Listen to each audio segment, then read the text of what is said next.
Olá, boa noite, seja muito bem-vindo. Estamos aqui em Veja, tvdeveja.com, e hoje, quinta-feira, é dia dele, Marco Antônio Villa, aqui entre nós, e em um dia de um incidente diplomático. O deboche ao Parlamento Brasileiro, uma comitiva de senadores aqui do Brasil, senadores da oposição, foi recebida com manifestação na Venezuela e ficou sitiada durante todo o dia. Eles foram numa missão para tentar pedir mais democracia, a libertação aí dos presos políticos, e o que encontraram foi uma manifestação que, ao que tudo indica, tem todo o dedo do governante chavista, Nicolás Maduro. Villa, que momento tenso para a história, não? Que momento tenso para a história. Eu, sinceramente, olhando a história diplomática brasileira, ao menos de 1945 para cá, é difícil encontrar um momento em que o país foi tão achincalhado, desrespeitado como nesses acontecimentos de hoje, tristes acontecimentos, desde a chegada a todos os acontecimentos, porque ali não eram só os senadores, era o Senado da República, mas era mais do que o Senado da República, era uma representação dos poderes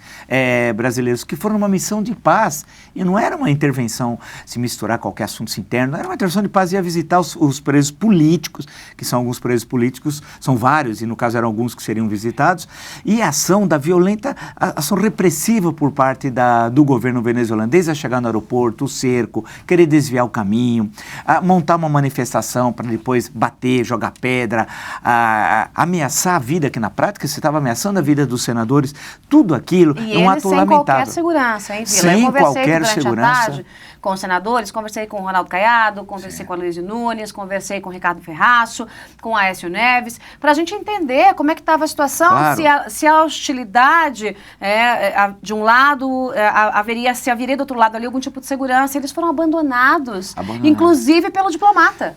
O embaixador brasileiro é um exemplo, né? Grande pessoa, grande representante nosso, o embaixador brasileiro que deveria estar com a comitiva, criado as condições para isso, afinal não é o governo venezuelano não é um governo amigo do governo brasileiro, tantas alianças foram feitas, a Venezuela entrou pela janela no Mercosul, lembre-se, nós falamos aqui com a suspensão do Paraguai, patrocinada junto com a Argentina, que pressionou o governo brasileiro, que abaixou a cabeça para o governo da Argentina, suspenderam durante um ano o Paraguai, não havia razão para tal, porque todas as mudanças internas do Paraguai cumpriam estritamente a Constituição paraguaia, tanto que internamente no Paraguai não houve qualquer problema em relação à mudança, à saída do presidente, que teve um processo de impeachment que foi rápido, sumário, mas seguiu as regras da Constituição paraguaia. O governo brasileiro,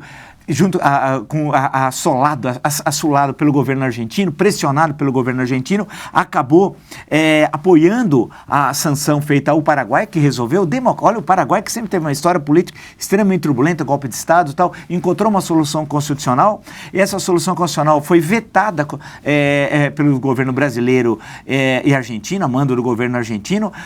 Com isso, suspenderam o Paraguai e criaram condições, porque o Senado do Paraguai era contra a admissão na Venezuela, para a entrada da Venezuela. Ou seja, aquele momento já foi triste, e teve vários momentos nesses últimos 12 anos e meio de governo petista, em que a Casa de Rio Branco, né, eu fico pensando no Barão quando veio essa ação da diplomacia brasileira. Então aquele episódio foi lamentável. A Venezuela se associou ao Brasil na refinaria de Abreu e Lula, lá em Pernambuco, disse que ia entrar com metade dos recursos, etc. tal, não entrou com um centavo. E uma série de outros incidentes tal. Recentemente na visita à Bélgica, agora na Europa, quando a presidente estava lá, foram votadas, pressionadas para sair algumas sanções para proteger o povo da Venezuela do governo autoritário que tem lá. Aí ela se manifestou, a Dilma, contra também.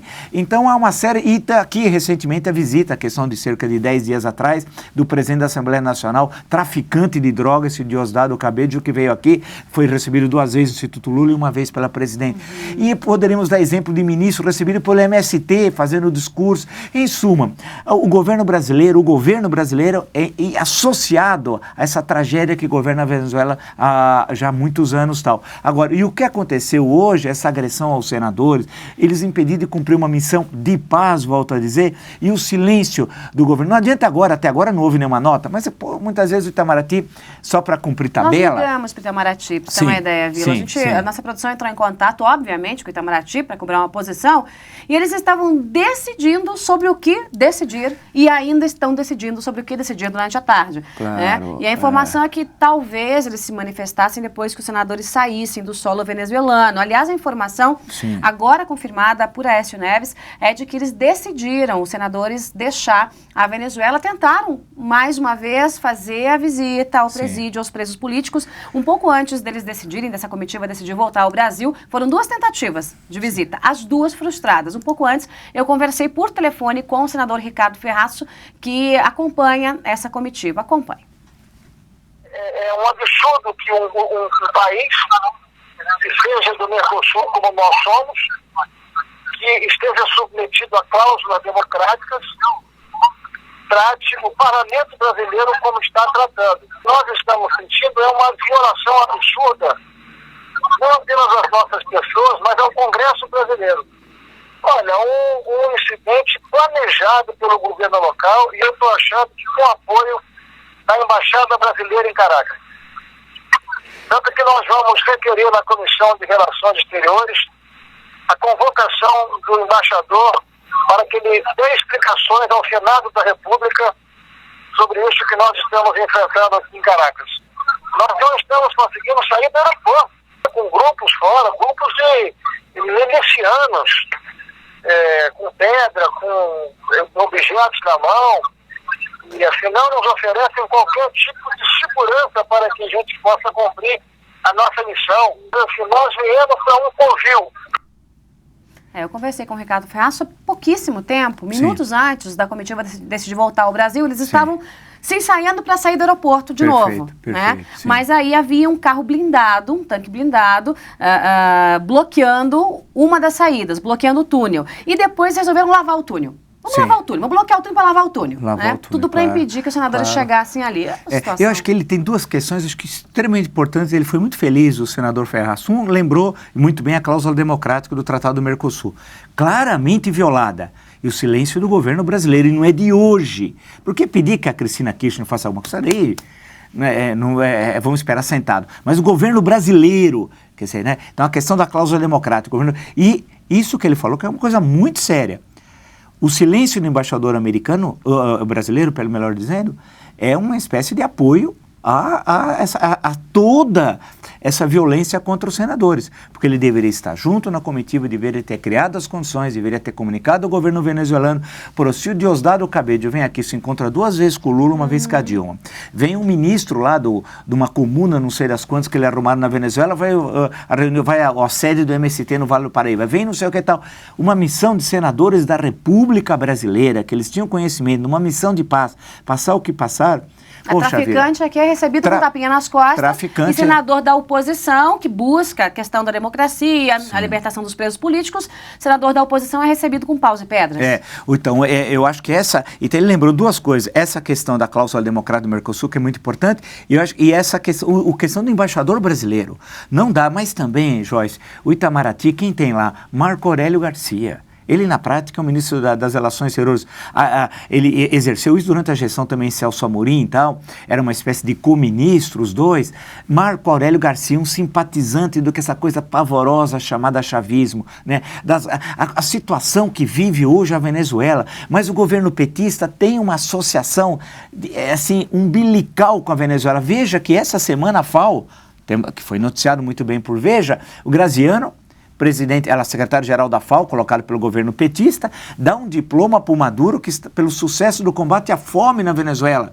É um negócio inacreditável quando eles não têm questões básicas para sobreviver nos supermercados com as prateleiras vazias. Na Venezuela se combate muito bem, né? Com bala na cabeça. Com bala, então, repressão, violência às manifestações, milícias, como ele bem destacou, eram milicianos pagos pelo governo chavista. Quer dizer, aí vem a FAO, com o governo, através do representante petista, do José Graziano, dá um diploma de combate à fome. Quer dizer, é um negócio inacreditável. Esse é o momento, por isso que muitas vezes nós demos pouca importância, em certos momentos, os brasileiros, à questão da política externa tal, né? É uma questão central. Se a ditadura lá na Venezuela continua, em grande parte é devido à colaboração brasileira. Né?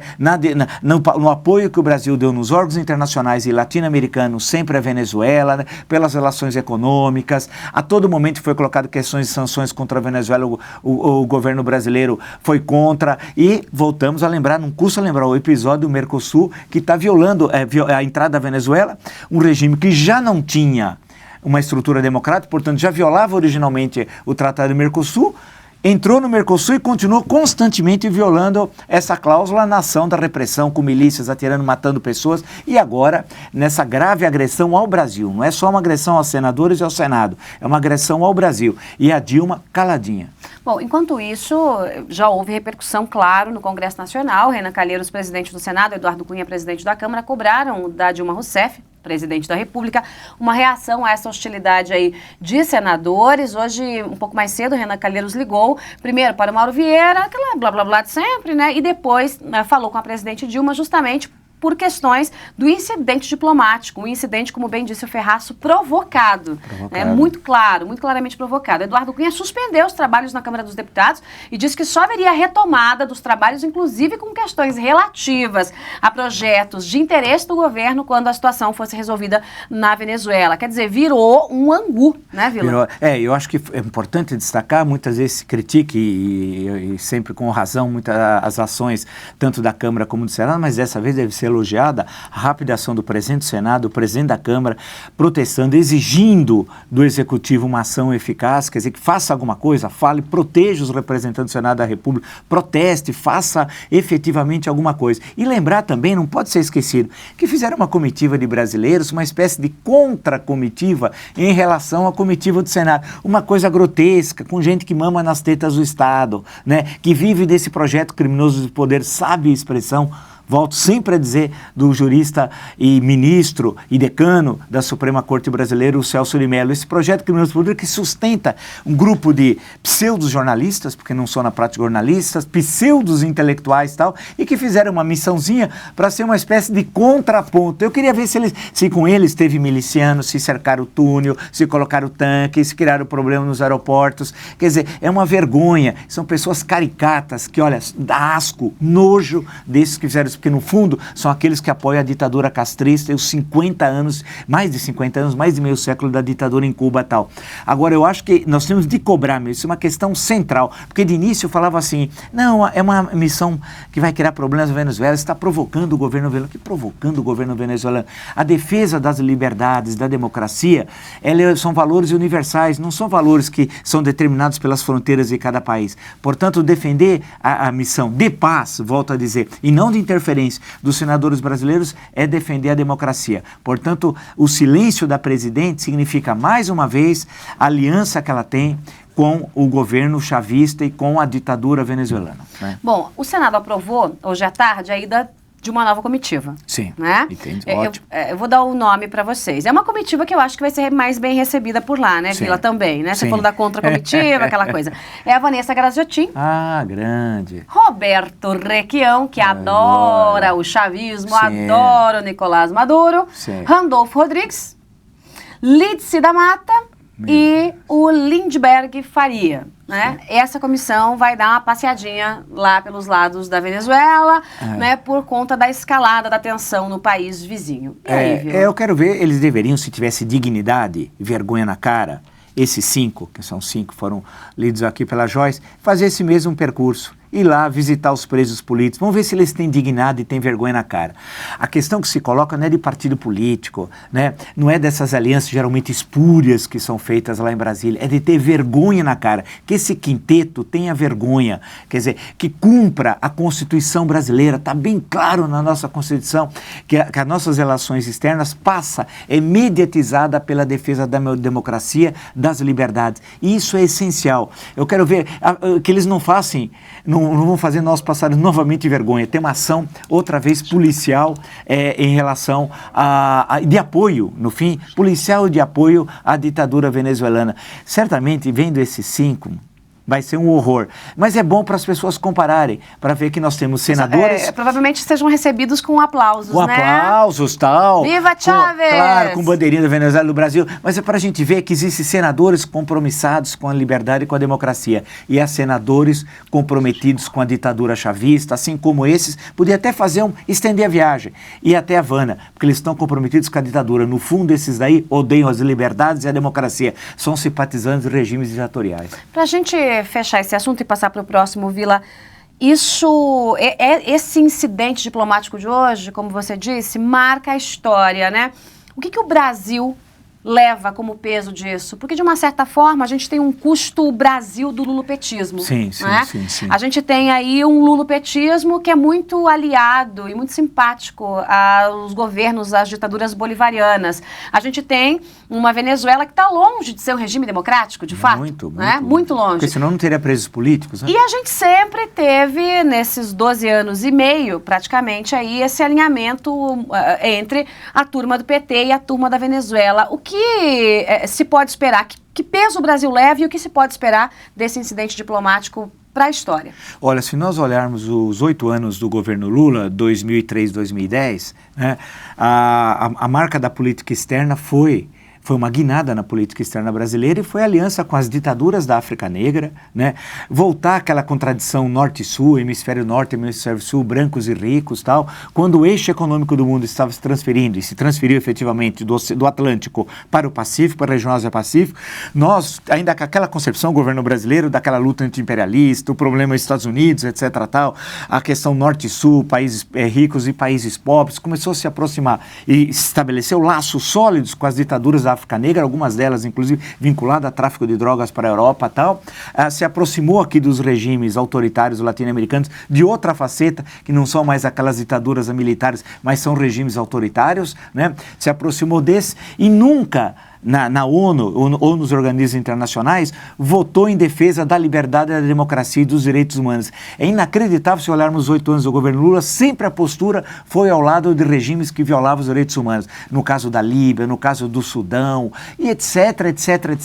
Né? Aqui no caso da América do Sul, lembrar os episódios da Bolívia, da expropriação da Petrobras, no caso do Equador também, né?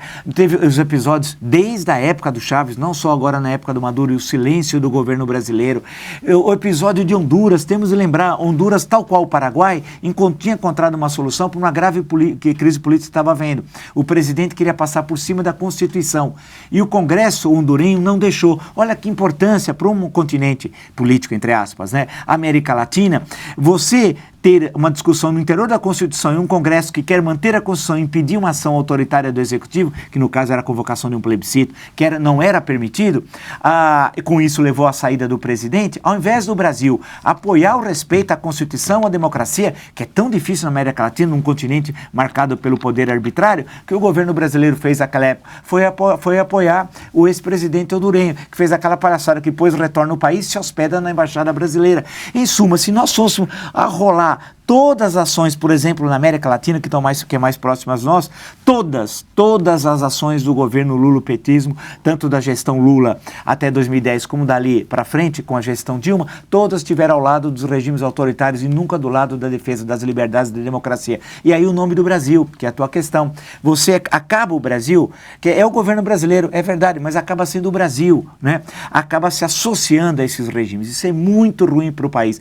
E o Itamaraty tinha uma longa tradição, desde o Barão do Rio Branco, né, que é uma espécie de símbolo da democracia moderna, da diplomacia moderna brasileira, de quadros profissionais. O que aconteceu? Mudaram o regime de admissão do Itamaraty, alteraram os livros, chegaram até a ter livro antissemita adotado no Itamaraty e virou essa tragédia. Por isso que a gente reza que quando essa senhora sair da presidência, esperamos que seja logo, o Itamaraty volte para a sua tradição em defesa das liberdades, da democracia e principalmente dos interesses do Brasil, porque o Itamaraty, desde 1º de janeiro de 2003, ele não representa o Brasil, ele representa os interesses políticos e ideológicos do Partido dos Trabalhadores.